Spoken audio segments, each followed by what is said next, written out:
Hello, you're very welcome, and thank you for choosing today's workshop, Navigating Fatherhood Essentials for New Dads. My name is Andy from Laurelbrook Training and Consultancy. I'm here today on behalf of Medway Council to deliver this workshop.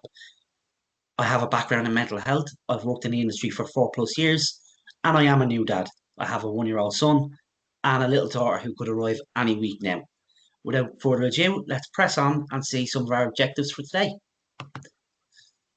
So, we're going to look at understanding the emotional and psychological transition to fatherhood, develop coping strategies for stress and anxiety related to fatherhood, discover where to access support for mental health, and learn how to build and maintain a partnership for a healthier family unit. We're now going to look at some facts and figures. Did you know that UK fathers are now taking on 18% more childcare responsibilities compared to pre-pandemic? Reviews have also found that depression affects 8 to 10.4% of fathers between the first trimester of their partner's pregnancy and 1 year postpartum, so that's after birth. Around 10% of all new fathers worldwide experience postnatal depression. Yes, that is a real thing for men as well as women. And in 2021, the average age of mothers who gave birth in England and Wales increased to 30.9 years of age, while the average age for fathers remained the same at 33.7. We're now going to look at one word that describes how we feel about becoming a father. As you can see, I've picked more than one word. I've actually picked 10. I could have picked 10,000, but we'll stick with the 10 we have. Why have I picked more than one? Because everybody will have a different word. We'll start with the negative. So we've got weary, scared, panicked, anxious, and nervous. And then on the positive side, we have excited, proud, happy, honoured, and delighted. I've deliberately started with the negative, and the reason for that is that's what the brain does. So the brain is designed to push the negative to the forefront, particularly when there's any change coming. It's a safety mechanism. We're deliberately designed that way. So there's no need to be weary or afraid if your first thought is negative. It's actually quite natural. So don't be so hard on yourself. What is transition? Transition equals change. So again, you're going to see the word transition in this workshop a lot, and a more basic word for that is change. That's the simplest way of putting it. So this workshop is about the change to fatherhood, the change in you becoming a father. Emotional and psychological shifts in fatherhood. So emotional shifts that occur during the journey to fatherhood. Joy, love, pride, empathy, protectiveness, fulfillment, confusion, anxiety, stress, self-doubt, frustration, overwhelm, and exhaustion. On the negative side, confusion, anxiety, stress, self-doubt, frustration, overwhelm, exhaustion. Sounds scary, sounds a lot. Again, all perfectly normal. The positive side, absolutely love, empathy, pride, be a proud dad, a proud parent, protectiveness. On a personal note, that's certainly something that kicked in very early for me. That need to protect my partner when she was pregnant, that need to protect my son when he was born. Fulfillment. A lot of people will feel that. Not everybody will feel fulfilled at becoming a father, at having a family. Frustration, again, is a perfectly normal. Things aren't going to go your way all the time anymore. Overwhelm, it's a lot. It is a lot. Not to say that it's negative, but the truth is it is a stressful time having a newborn. That's the truth. Uh the lack of sleep if you're doing shifts, night shifts, um every 3 4 hours. Obviously every baby's different. Not every baby sleeps through the night either. Self-doubt, big one for men. Am I good enough? What have I done? Can I be a good dad? Anxiety, obviously those intrusive thoughts, constant, and sometimes the physical symptoms of that as well. Confusion, not knowing what to do, and and of course stress. And for men, big stress in fatherhood is to be a provider, to be the man of the household, the head of the family, and all of those are perfectly normal ways of thinking, normal emotions to have in becoming a dad. The psychological impact of this transition, so this change, identity shift. So this is a big one because it is a huge identity shift. You are going to change. It's going to change who you are as a person. Um, it's not just you anymore or you and your partner anymore. You're now responsible for somebody. And yes, that is a big deal. Of course, it is a huge deal, but it's just about getting it right in your head uh, first. Just because it's a big deal doesn't mean you can't do it. Increased emotional awareness. A lot of men have said that they have become much more emotional, much more in touch with their emotions since becoming a father, since having children. Heightened anxiety and stress, of course, because of that protectiveness, exhaustion, the sleepless nights. So it's just about being aware. Postpartum depression in men. This is something that is very, very rarely spoken about, but is a real thing for men. Um, as we saw in an earlier slide, 10% of men on the planet, in the whole world, will suffer from postpartum depression. And it's just about being aware of that, knowing your triggers and knowing how you're feeling, and then hopefully, if needs be, seeking the right support. Social isolation, again, another thing for men because it can often become all about being at work, or even if you're working from home, even more so, um, and all about the family, all about providing. So just being aware that you can't completely change your whole life. It's natural to want it all to be about your partner, your children. That is completely natural, but you have to keep a bit of you as well. So just and again, all of these things are just about being aware. Relationship changes, again, something we don't talk about. Things are going to change, because you're changing as a person, and so is she. Uh, that's what's going to happen. And again, it's just about being aware of that, being open with each other, and just taking note and looking after each other. And then moments of doubt, which I discussed briefly in a previous slide. Again, a very natural one for men and a huge one. A lot of men have spoken about this. I can't do this. What have I done? I don't want to be responsible for this person. I'm not going to be a good dad. I want to be selfish. I want to go out. I want to do my own thing. I want my own life back. That doesn't mean you're a bad person. Doesn't mean you're a bad father. Those are all perfectly normal psychological reactions to the huge change in your life of becoming a dad.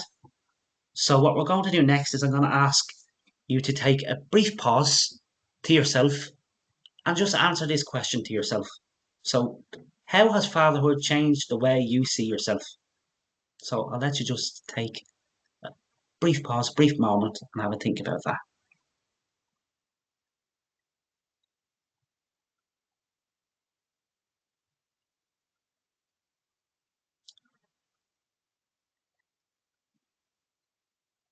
Now, we're going to move on and we're going to look at managing stress and anxiety in fatherhood. And we'll start with exploring common stressors. Financial pressures. I'm not saying it's not a thing for women, but certainly it is more so for men societally. Lack of sleep. A lot of people would think, oh no, that's more so on the women, but it is 2024. A lot of men get up in the night as well, and do night shifts and night feeding and all that. Not to mention if the baby doesn't sleep a lot, every baby will be different. There's no 100% correct answer. Work life balance. So it's about recognizing what you really want from life. And I have a little analogy for this. So the dad that maybe works a bit less or works from home, and to spend more time with the kids and be really there for them and create that bond, is a really, really amazing, good dad. Of course he is. but the dad with the high pressure job who is out a lot or maybe away a lot, because he's paying the mortgage and he's trying to provide all the things, maybe a family holiday or even two a year, but doesn't get to spend as much time with his kids. Still a really, really good dad as well. There's no right answer. There is no right answer. There's no perfect dad in the world. Um, Feeling overwhelmed again. A lot of these will come up over and over again. They're really, really normal and regular feelings to have. It is going to be overwhelming for any big change. If we take it away from fatherhood, even if you were changing careers, and not just jobs, but changing careers, going into a whole new role, any big change in life can feel overwhelming. And as I said earlier on, the brain will lead with the negative. So it's just being aware of that. The brain is always going to lead with negative because we don't like change. Anxiety around your new role, and we're back to am I good enough? Can I be a good dad? Am I doing things right? Am I doing everything perfectly or correctly? Lack of control. They say this is more so for men as well, because men are generally much more controlled. Look, the baby ain't going to do what it's told. Babies don't do that. They're not going to fit into your schedule. So for a little while, that comes later on with routine and all that. But for a little while, you're going to have to fit into their schedule. And that can be hard to let go of that. Oh, well, like, I, I don't want to have to get up at 4 o'clock in the morning. But these are the things that come with the joys of being a father. Pressure to bond with the baby. I think that's spoken about more so with women, but definitely a thing for men as well. And look, it's different for everybody. Not everybody it's immediate. Um, Sometimes it takes a little while. Mums and dads actually, but sometimes it does take a little while to create that bond with the baby. Everybody's experience will be different. I bonded immediately with my son. I was the first person in the world to see him, and I tell him that even though he's one. Um, but I still have that anxiety, that fear. Well, will it be the same with my daughter? And a, it's a different prospect because it's a girl instead of a boy. So I'm gonna be the father to a daughter, which is slightly different to being the father to a son. Um, and just will I feel the same? Will I have that bond? Will I be as good? So that is absolutely normal. I try not to dwell on it. Um, and like any of these things, I could dwell on a lot of this stuff. But it's just about knowing it, being aware, and then looking for those techniques to deal with some of this. And then fear of judgment, another huge thing, particularly in today's society. Look, everybody's going to have an opinion. Absolutely everybody. From grandparents to friends to um, nurses, doctors, midwives, everybody. And that fear of getting everything perfect. And a lot of advice will be different for different babies in different circumstances. So it's just about taking pride in how well you're doing rather than looking around. And just because somebody says they do something differently doesn't mean that you're wrong.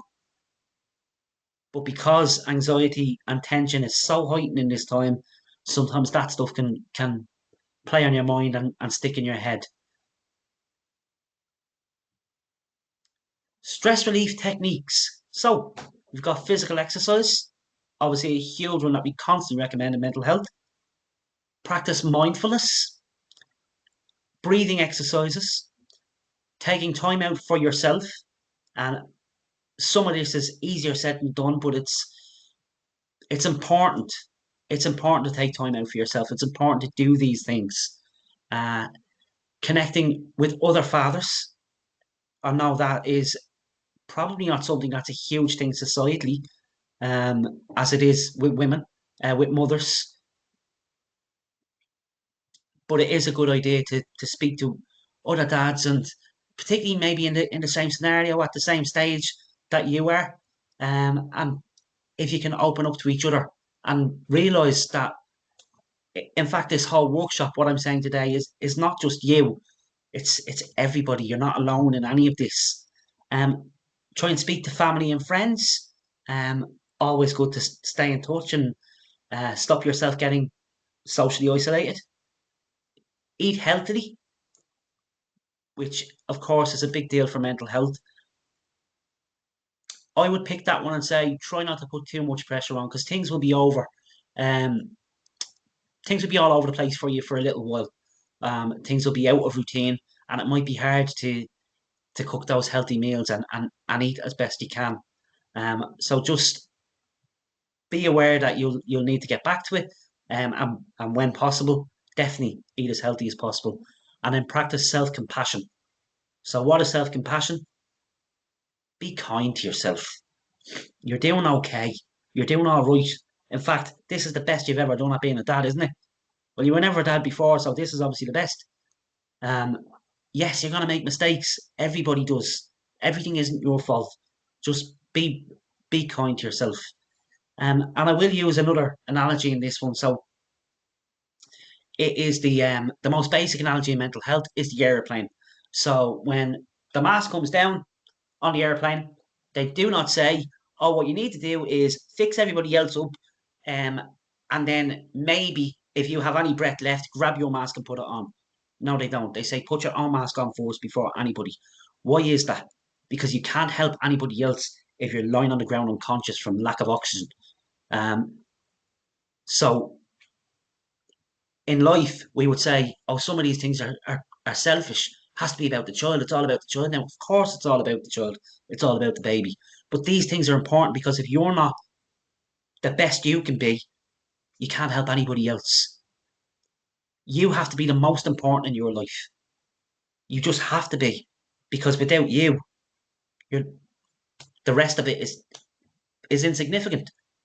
So it's not selfish to look after yourself sometimes. That's not selfish. That's self care, and it's really, really important. Taking care of your mental health. So looking after you, try to notice your triggers.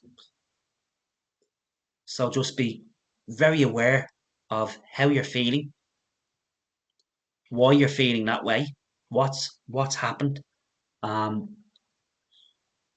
it does take time to notice these things, but if, for example, you cannot handle the baby crying, you just cannot cope. It sends you into an absolute spin, uh, an anxiety attack, a panic attack. Um, Well, that's a fairly obvious one. It's the baby crying, so I need to look at that. I need to manage that. I need to look at my mental health around the baby crying. So is it something I'm doing wrong? Uh, is it something that I can manage? Is it something I can control? In general, it's particularly newborn, a baby crying. No, you can't control it.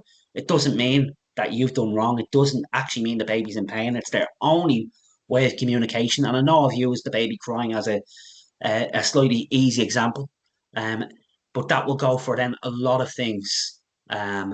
So the baby crying is the easy example, but there might be lots of different things, even just how you're changing the nappy, but just being completely overtired, just having not able to do another night shift four in a row.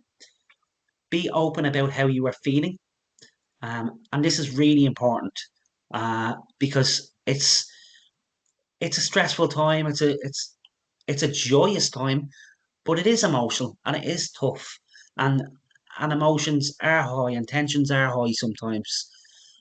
Practice stress relief techniques. So that's some of the stuff we spoke about earlier, and it's really important to do those things. And do not be afraid to seek support. Now, for me, that's one of the most important messages on this whole workshop because there is a stigma around men's mental health. I'm sorry that it's that way, but there is. I'm an advocate for mental health, but I'm a particularly passionate advocate for men's mental health. So don't be afraid to seek support. There is lots of support out there for fathers, for men, um, for anybody experiencing ill mental health. Strengthening communication with your partner. So, good communication, active listening, expressing needs clearly, dividing parenting tasks, sharing responsibility, and being co-parents. So if you do all of them things, everything will be perfect always. No, of course not. No one's able to do all those things all of the time. But again, like everything else, it's just about being aware. So listen to each other because, as I said, emotions are heightened, tensions are heightened. So just listen to each other. Say what you need. If you need her to leave you alone when you're with the baby, like that's okay. Because if you just get frustrated because she's coming over every single time, she doesn't know that. All she sees is the frustration.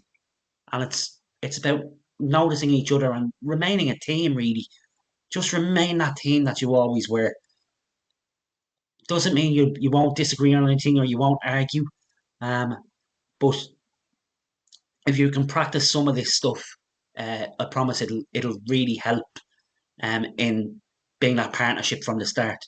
Dividing parenting tasks, another big deal. It is a two person job. I nearly said two man job there. It is a two-person job. Uh, sometimes with a baby, it's often a two-person job. So if it's you and your partner, um, absolutely take turns. Don't You shouldn't do every single night shift or every single nappy, nor should she. And just notice each other and notice when each other are tired or need a little break from things. And maybe it's not your turn, but you have a look and you have a bit more energy and look, I'll do it. Um, and sharing responsibilities. You are not solely responsible for everything that goes wrong or right, and neither is she. It's both of you together. And that brings us to being co-parents because you're both parents. You are you are both. Yes, she's mum, but you are dad. So that child is the same to you as it is to her. Uh, and I think that's something we don't really think about often with men with fathers. Poor communication, being argumentative, avoiding, taking over, and holding resentment. And of course, we've all done all of these things prior to becoming a dad or a father. But now, in that heightened time, it's going to become a little bit more important. So, being argumentative, look, your partner's going to be tired, emotional, stressed as well. So, if you're argumentative, maybe before they would have let it go, this time, oh, they're jumping on it, they're ready to go. Avoiding. So this is one particularly from men. It's because of that fear, that anxiety, that stress of will I be good? Avoid. Let her do it all. Let like I'll just be dad. I'll just bring the money. Um, that again is the brain will deliberately do that because it's gonna try and get you out of the scenario, out of the situation. If I avoid, I'm not in any panic or distress. But again, it's about being aware, noticing it, and trying to push through and talking to your partner about it and saying your fears, um, taking over, taking control of everything, feeling only you can do it right. Uh, that does come as well. And again, just being aware, take note, and holding resentment. You got to let things go, especially in this time when every single niggle can be held and held and held. But it's trust me, it's much better to just let things go. It's easier said than done, of course, but just take a minute, really think about it, maybe have a deep breath and let it go. And of course, speak to your partner about it. Explain what you're upset about, what you're not happy about. But then, of course, let it go. And we're going to do another quick pause exercise. So I will ask everybody to just take a brief moment and just try and answer this question to yourself. So, what is one way you can improve communication with your partner this week?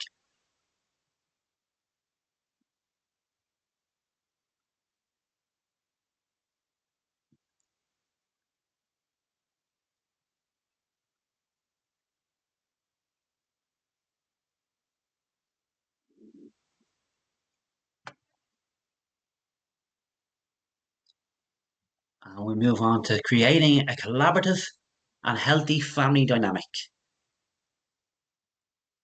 So, 7 keys to building a strong family: modeling, time, an encouraging environment, nourishing love, healthy anger, communication, and conflict as a pathway to intimacy. So, we'll start with modeling, which is exactly as it says on the tin: modeling behavior. If you behave like a good partner, a good dad, well, that's what your family sees. Your partner sees a good partner. Your child sees a good dad, a good man, a good person. Time. So this is a huge thing for families. It'll vary for every single person, every family. As I said earlier about the analogy about the dad that works a lot to the dad that has more time with the kids. So it's all about individual scenarios, but it's about that quality time and investing the time you have in the right areas. Nourishing love, that's for child and partner, of course. Um, and just being that caring, loving, nurturing person. An encouraging environment. Obviously, we talk about encouraging children and they should pursue their dreams and they can achieve anything if they're encouraged and given love and safety um, and warmth, but encourage each other as well. Encourage mum. Tell her she's doing a good job. She's been a great mother. She's been a good partner. She's she might have her own business. She might have a job. She's running a great company. She's running a great house. Um, and give that to yourself as well. Encourage yourself. You have done well. You are being a good dad. You are being a good partner. Uh, Healthy anger. Is there such thing as healthy anger? Of course there is. Everybody gets angry. Absolutely everybody. Trying to just not be angry ever, it's only going to bury it. Um, so it's about allowing yourself to have that anger. Make time. You should make time for everything in life, good and bad. Good and bad. Make time for worrying. Make time for anxiety, and then the time's over. Done that. Right. That's that task done, and now I can move on. So healthy anger is expressing it correctly, uh, being aware when you are angry, and try not to be passive aggressive about it, and then communicating, which moves us on to communication. Communicating with your partner about why you're angry, what what has happened in that scenario, and how both of you maybe could have handled it differently. And then conflict as a pathway to intimacy. So just because there's conflict, just because you haven't agreed on everything, it doesn't mean that you're not still a partner. You're not still a partnership. You're not still a family. You're not still together.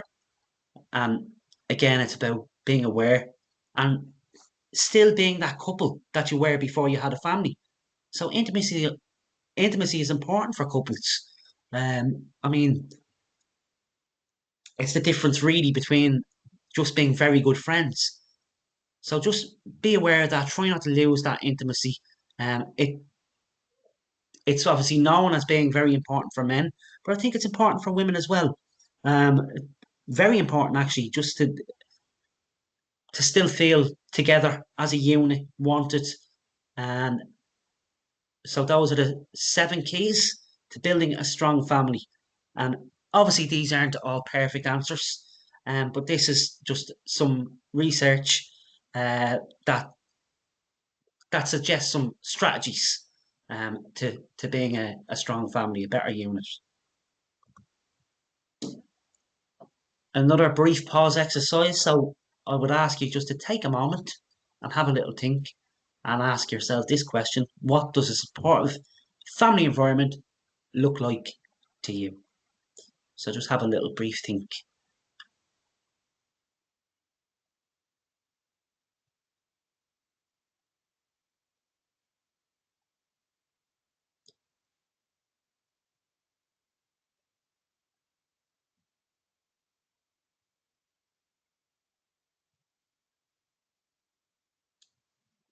And we're going to move on to our final thoughts and resources. So, in our final thoughts, we're just going to do a brief recap of everything that we've gone through today. So, we've looked at the psychological and emotional side of things. We've looked at being a family and communication. We've looked at the stress and anxiety around being a dad and building a better partnership. And we've gone through several slides with different techniques in dealing with some of the stresses and the negativity around becoming a dad.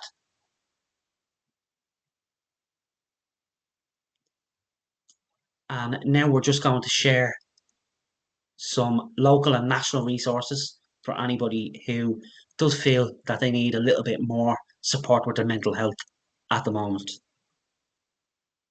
So we have Shout, which are a text service, and you can text Shout to 85258, and they're 24/7, and that is completely text. They will just text you back. We have North Kent Mind, which you can self-refer to.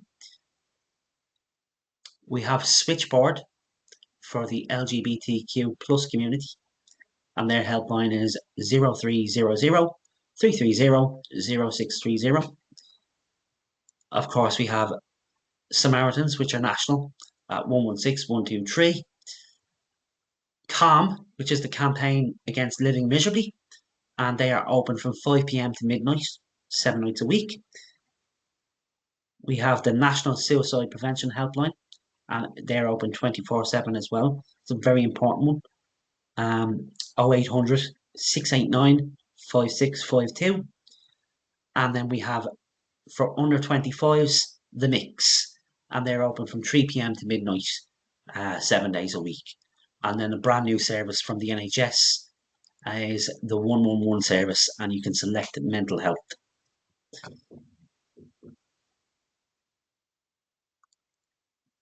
So, we've come to the end of today's workshop. Thank you so much for watching. We hope you enjoyed the content and can use everything that we've used today. Thanks a lot. Bye bye.